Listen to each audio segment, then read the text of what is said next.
Hello everyone, this is Abhijit Chatterjee recording our weekly session of Chartsarefun. This is for the week of August 25th, the last week of August, recording this on Labor Day, September 1st. The market has come up a lot, as we have been saying, since the April 7th low. Today, we will keep things simple. We'd like to look at the cryptos, Bitcoin and Ethereum. We know that seasonally, the kind of post-halving, 18 to 20 months post-halving, they have kind of a parabolic peak. And from there, a winter starts, a serious correction starts. In the past, it's been 70 to 80%. So knowing that we are entering into that parabolic part of the climb into September, October, and November, we'll look at what Bitcoin chart is telling us. Did it, in this case, front run that sell-off? Typically in the past, both in 2021 and 2017, that correction had happened in September.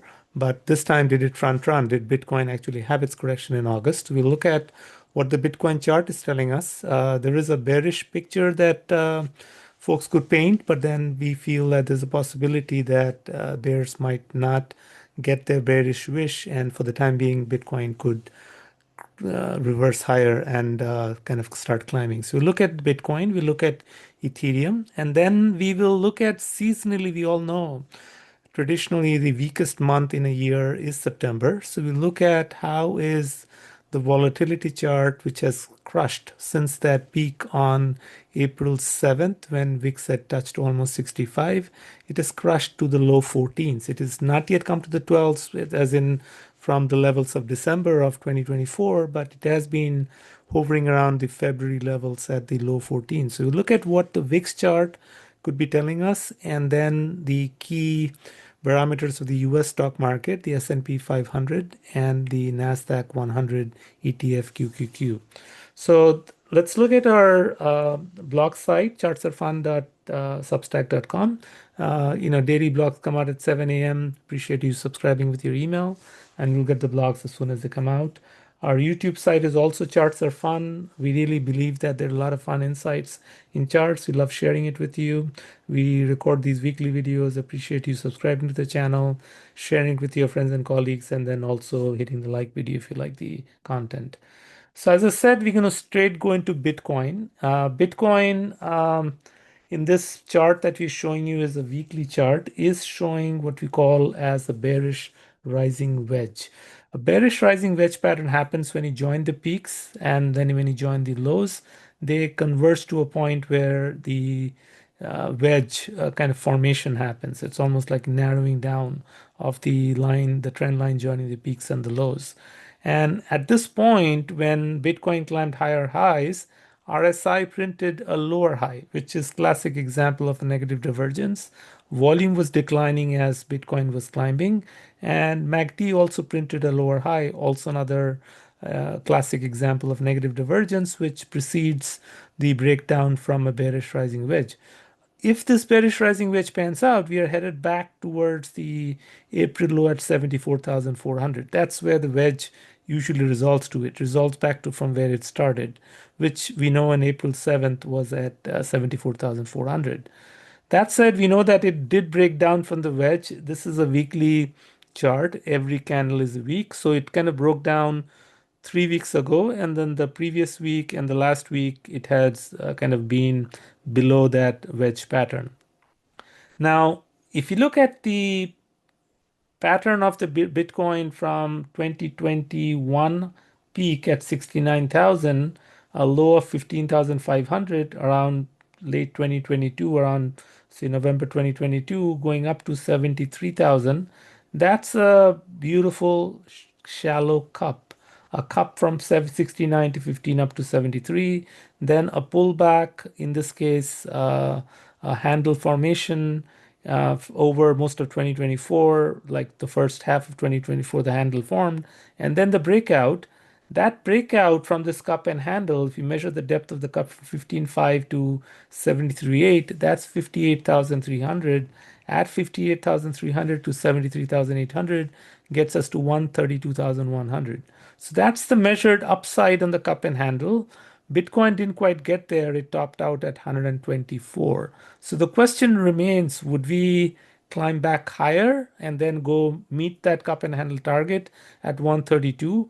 And then there are folks who are looking for even more bullish targets. If you look at the near term, this is the 2021 to 2024 cup and handle. But if you look at the near term cup and handle formed in 2025, from that 109,000 in January to 74 up to 112 in sometime in early May, a pullback on a handle and then breakout, 74 to 112, that itself, you're talking about close to 38,000 added to 112 is 150,000. So there are bulls who are looking for a 150 target. So there's this broader cup and handle from 21 to 24 that measures to 132. There's a near term 2025 cup and handle that measures to 150. And then the very bullish guys are looking for a bullish flag from 74 to 124, roughly 50. Add that 50 to the top of the flag breakout that measures to 174, 175. So there are those that are extremely bullish looking for 175 as the upside on Bitcoin. Now, looking at the long-term monthly chart, every candle here is a month to look at the seasonality. So post-halving 2016, we had a halving around that maybe April, May timeframe. 18 months later, 18, 20 months later, we got a peak at 19,000, 870 or so in 2020, in 2017, around 2017. We got that peak around 2017, December. Then we kind of had the next post-halving in 2020 May, and the peak came at 69,000 around November of the 2021. And then 4 years later, the halving last happened in 24 April. And now what we're seeing is some could say that, look, there is bearish divergence here, a negative divergence with lower highs in RSI as Bitcoin has been climbing. Maybe 124 is perhaps the peak. You can see that the MACD is now also printing high, lower highs in the histogram. You can see a histogram that was higher than the previous peak, and now a recent histogram that's curving lower. So you could say that the three successive histogram peaks at lower highs with lower highs in RSI indicates negative divergence. And from this bearish rising wedge, you could say that perhaps Bitcoin has achieved its post-halving cycle out of 2024 into 2025. However, if you look at this is a much more shorter term chart. Every candle is 240 minutes or 4 hours. And if you look at that 4 hour, Bitcoin chart, we can see positive divergence. Bitcoin, as we see, you could say broke down from a double top. So the double top here was 123 and then 124, two successive tops broke down from it. And because it broke down with the M of that double top around 111, it measures to 98,900, almost 99,000. So you can say, well, that's where the breakdown of that double top pattern takes us to. But if we so this is again the double top that we're talking about. We can see here that, actually, this is in the month of August, but the double top came around, if you look at the weekly chart, it came around this time here, around June, and then into August, two successive peaks, slightly higher peak, and then from there the breakdown came. Now, in the 4 hour chart, as lower lows of Bitcoin formed, we can see that RSI is holding at a slightly higher low, not as low in RSI as we saw back in the middle of August after the 18th. This is mostly the month of August. So from that 124 at the August 14th or so, since it breakdown happened, lower lows in price, but higher lows in RSI. And the same thing with MACD, we can see is also printing positive divergence. So the positive divergence in MACD in the 4 hour chart and the RSI is telling us that perhaps we might have reached the bottom. We might have tested the bottom twice at 107,000 here, 107,000 here, and from there can start the climb. Another key pattern that is worth looking at is on the daily chart of Bitcoin. If you look at the climb since the 74.4, we climbed from 74.4 to 112. Then we also kind of had a double top here, 112 and the 110 and a half. This time the second top was lower than the previous top, and then a breakdown. If that was a double top breakdown from 112 to 100.4, that's roughly 12,000 subtracted from 100 would have taken us to 88. We didn't quite get to 88. We had a level below 100 to 98, and from there we started resuming the next climb. So this is a wave one climb from 74 to 112. Then we had a shallow pullback, kind of call it a flag pattern pullback. So that's wave two. Then from 98 to 124, the higher peak, that's potentially the wave three. Now we're getting a pullback, the wave four. So the wave five is yet to come. So that wave five is what perhaps we could be doing something similar, very similar to the pattern that we see here from 112 to 98. So here 123, 124 towards that low that we tested at 107. We may not break down from this double top of 123, 124 to 111.9, say 112. You're talking about roughly 12,000 subtracted from this takes us towards that 99,000. We may not get there. We may not break down from the double top. This might just be a false sign of a double top. We might just have a lower low from the 111, just like we had a lower low here in the May to June timeframe. So here the lower low, and from there a break higher, and that's primarily from the positive divergence we are seeing in the 4-hour chart. This clearly showing a higher low in RSI, higher low in MACD. Potentially we are looking for, we saw over the weekend. So we did get a test over 107 on last Friday. We had a long weekend. Yesterday on a Sunday, we got that 107.3, 107.4 tested twice. And now from there, we had a sharp reversal back to a higher high at 109.9 above the 109.5. So 107.3 thousand to 109.9, that's 2,600. 2,600 added to 109.9 takes us towards 112.5. And we can see that the 112.5 has been 112.4 here, 112.4 here, 112.6. That is been in the past key support from where it bounced, could now be resistance. So that's perhaps in the next couple of days, we got to see, maybe by tomorrow when the market opens, we could be climbing above the 109. And that'll be a bullish sign. Take over the 50 period moving average in the 4-hour chart at 110,500 and climb towards 112,500. RSI, as we can see, is reversing higher. MACD is also printing higher highs. So these are indications that Bitcoin may not get that many bears are looking for, the double top breakdown to 99,000. We could have bottomed out in the month of August, and coming into September, now that the new month has started, we start resuming a climb. Now, traditionally, if you look at the monthly chart of Bitcoin, that pullback has happened in September. So in the 2021 rally, that parabolic climb, that red candle that you see happened in the month of September. So September is seasonally a weak month, is when the pullback comes.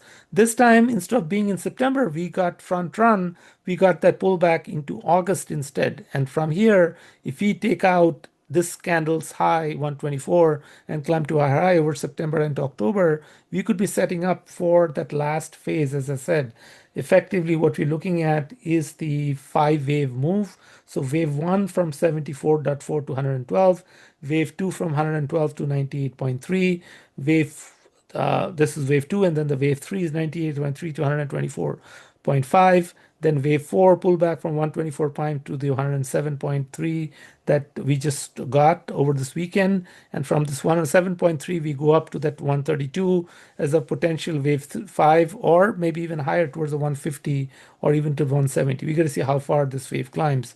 But that's perhaps what we could be setting up, is what we look at from Bitcoin. Ethereum, very interestingly, did not, like Bitcoin, as you saw on the monthly chart, took off that 69,000 and almost close to doubled, right?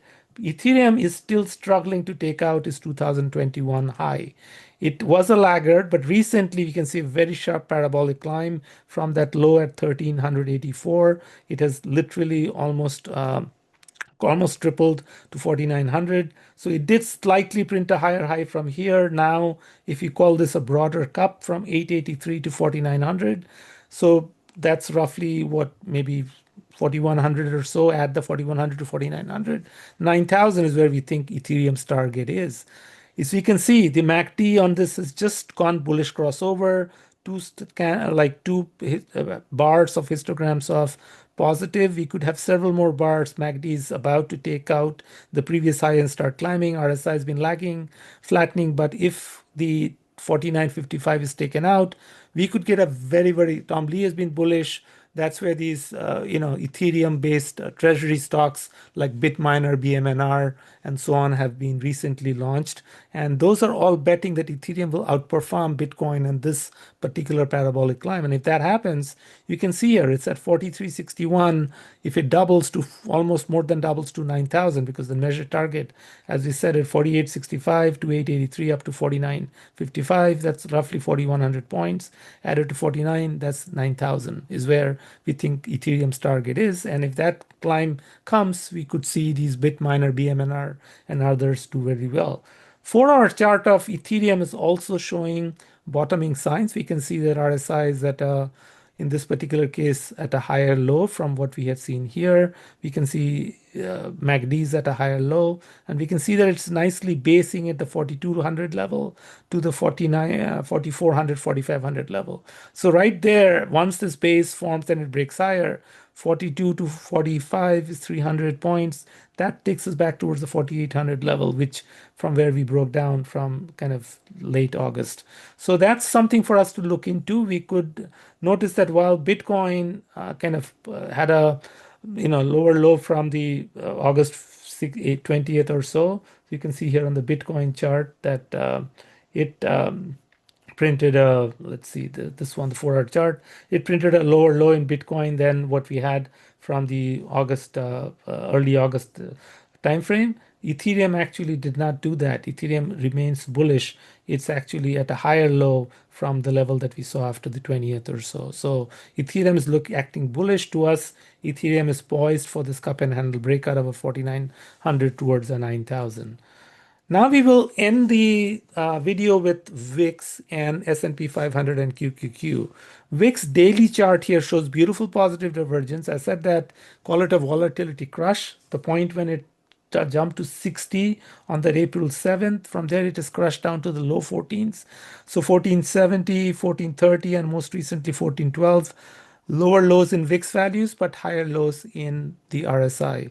That to us is positive divergence, indicating that there is potentially classic month of September when we see volatility, when we see market correction, we could see a volatility spike coming out of this positive divergence for us to look into. If you look at S&P 500 on its hourly chart, 60 minutes is hourly chart, lower highs in RSI, lower highs in MACD, negative divergence as S&P has printed a slightly higher high from 64.80. It touched 65.08, 28 points more from its previous peak around the middle of August. So that higher high in the S&P followed with a lower high in RSI and MACD indicates negative divergence and indicates potentially we could be breaking down to test that 63.43 level, and then further down towards a key 6200 level is where we think we should be looking into in the next couple of weeks in S&P. If you look at S&P's daily chart, this one had a beautiful inverse head and shoulder with a measured target at 65.65. Will we get there? It's still possibility because we've tested higher highs, 64.27, 64.81 to 65.08. You're talking about from 64.60, another 105 points or so can get us to 65.65. Anything out there that maybe if the jobs data comes out on Friday, this is on September 5th, and it continues to be worrisome. We know that the Fed has now decided to act on the poor weakening job data. So if unemployment creeps higher, right, from 4.2 towards 4.3 or 4.4, that's definitely going to help the Fed do the rate cut and even go as much as a 50 basis point. Well, most think a 25 basis point is coming not end. The next FOMC meeting is actually September 17th. So they could act on the rate cut, and a weak job data on Friday could cause almost a higher probability of that rate cut, causing maybe S&P to have one last gasp up towards 65.65. But the fact that the RSI is at a kind of a lower high MACD has been consistently printing lower high, is a concern of negative divergence and eventually a pullback towards at least the 5960. This is the 200 period moving average of the in a daily chart of S&P that's climbing, but a pullback here, first the 50 and then a potential test of the 200 cannot be ruled out. And that could be measured from a 6200 towards the 6500, 300 points subtracted from 6200 takes us to the 59 or so. So that's where we think potentially S&P could pull back in the seasonally weak month into September or into early October. Now QQQ is also on the hourly chart reflecting some form of a head and shoulder. The left shoulder here from the 568 level to 573 back to 568. The head from 568 to 578, 10 points back to 568. That right shoulder, we might get a little bit of rally into this coming week and then a breakdown below 568 measures to 10 points back to the 558, 559 level, which we know in the 20th of August and previously in the early part of August, August 4th and 5th, has been a key support from where it has bounced. So we this time think that it will not bounce. It will likely come to 558, 559 and break down.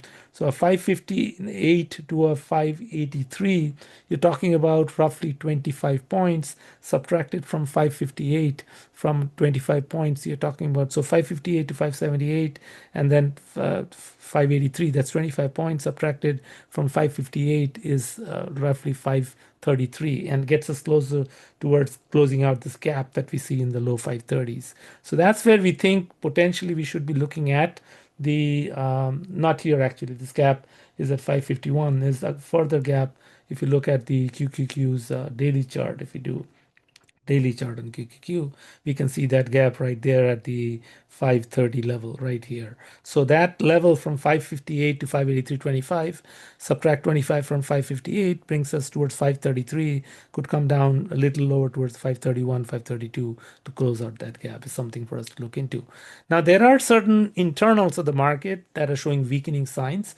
The bullish percent index shows from a bullish point and figure chart, percentage of stocks in the NASDAQ 100, BPNDX in this case, that are showing bullish patterns. And we can see that that has been printing lower highs since its peak in May at 85%, 80%, 72%, and now getting ready to turn down lower from a level below 60 at 54, 55%. So that weakening of the market internal showing lesser and lesser NASDAQ 100 stocks that look bullish. The period, in this case, the 50 period moving average in blue is getting ready for a death cross below the 200 period moving average. That also is bearish. As we saw the last time it did that, it had a waterfall decline. And in February, and when the BPNDX declined, the QQQ declined with it. So we expect this kind of a bearish cross indicating a setup for a weakness into September. So that's the bullish percent index. Another strength of the market is what percent of the NDX stocks are above the 50-day moving average? Similar pattern of weakening internals here. The lower highs from 87% into early June, into 85, into July, into August. All of August, we were not even able to take the 60 level up. The max we saw was 59, ended at 50% or so. That means half of the the NASDAQ 100 stocks. So out of the 100 stocks, 50 stocks are actually below their 50-day moving average. Only half of them are above their 100. This is above the 50-day moving average. So this also is setting up for a bearish cross. We can see that the 50 period moving average is curving lower, going below the 200 period moving average like we saw in the early part of January. And we saw what happened from there, a waterfall decline of the percent of stocks from 72 down to 3%. We are expecting something like that setting up in the next month or so into September. Like we're already into September, into the next few weeks. So in summary, what we wanted to talk about is crypto. There is the cup and handle pattern here that measures to 132. We have not quite reached 132. We broke down from a bearish rising wedge at 124.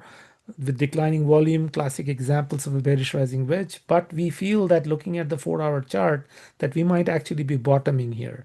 If you see, these are higher lows in RSI as Bitcoin came into lower lows. We think that test of 107,000 twice was a double bottom test. We can see that with higher low in MACD, so that's positive divergence, higher low in RSI, positive divergence. And we believe that this near-term chart into next week will break that 109.9 thousand. So coming off of 107.3 to 109.9 is 2,600, added to 109.9 measures to 112,500. We see the 112,500 sign here at 112.4, 112.6. That's kind of key support will now become resistance for Bitcoin to climb into. So that's where we see an upside move in Bitcoin. We also feel that this pattern from how it has had wave 1 climb from 74 to 112, wave 2 decline from 112 to 98.3, wave 3 climb from 98.3 to 124.5, then the wave 4 decline from 124.5 to 107, and now from here we expect a wave 5 climb. The jury is out as to how high it can climb. We talked about 3 potential targets. There are those that are looking for the um, Bitcoin target to reach, in this particular case, this cup and handle on the weekly chart from 69 to 15 to 73 to 132. There is a near-term cup and handle from 109 to 74 to 112. That measures to 150. And then there is a potential bull flag from 74 to 124. That's the flag pull, the flag, and then a breakout higher. So 74 to 154, you talk of 54 points, 50,000 points. 50,000 added to 124,000 takes us towards the 174, 175,000 is what the mega bulls are looking for. Ethereum, we believe, is also forming a beautiful cup and handle. The base cup, it just slightly exceeded the previous 2021 peak, 48.65 to 49.55. We think now the candle is forming after the handle. This breakout from 883 to 49.55, that's roughly 4,100 points. Added to 4,900 is 9,000. That's where we think Ethereum is climbing to. Volatility to us indicates on the equity markets into S&P 500 and QQQ potentially a pullback coming because of the positive divergence. Higher lows in RSI, lower lows in the VIX levels, 14.7, 14.3, 14.12. It's kind of hovering around the levels that we saw back in the January-February timeframe before volatility climbed. So we expect a similar kind of a volatility climb coming, and that should take the S&P down. The S&P has negative divergence on its hourly chart, higher highs in S&P levels with lower highs in RSI and MACD. And potentially what we're looking at is that if the 65 is met, then maybe a little more upside into early part of September. But from there, we can see a clear negative divergence in RSI on the daily chart, on the MACD as well, and a breakdown potentially taking us towards, if we break down below 6,200, 62, 65, 300 points, subtracted off 6,200 measures to 5,900. We think that's a potential test of the 200-day moving average is possible. QQQ to us is also kind of negative divergence on its daily chart, lower highs in RSI as it's climbed higher highs. At this point, it's more setting off kind of a cup and handle. So, head and shoulder breakdown. So 558 to 583, that's a 25-point head of the from the base of the neckline. So 25 of 558 measures to 533 or so. So that's where we think we could see QQQ pullback. And the internals of it with the bullish percent index clearly printing lower highs. That means market bullishness of the percent of stocks is kind of, and a bearish cross of the 50 period below the 200, indicating BP NDX to break down lower. And same thing with NDX to above 50R, which is percent of NDX stocks above the 50-day moving average is weakening. Lower highs here, 50 kind of curving below, like the January timeframe, getting ready for a bearish cross, indicating lower values of percent. So fewer and fewer stocks in NASDAQ 100 that will be above the 50-day moving average and could even go to single digits like we saw into April, or we saw into January. We saw that it didn't go to single digits, but it went to the 20 level or so. So that's potentially setting up for a weak month into September and for us to see a market correction ahead. With that, good luck investing. We'll talk to you next week. Thank you.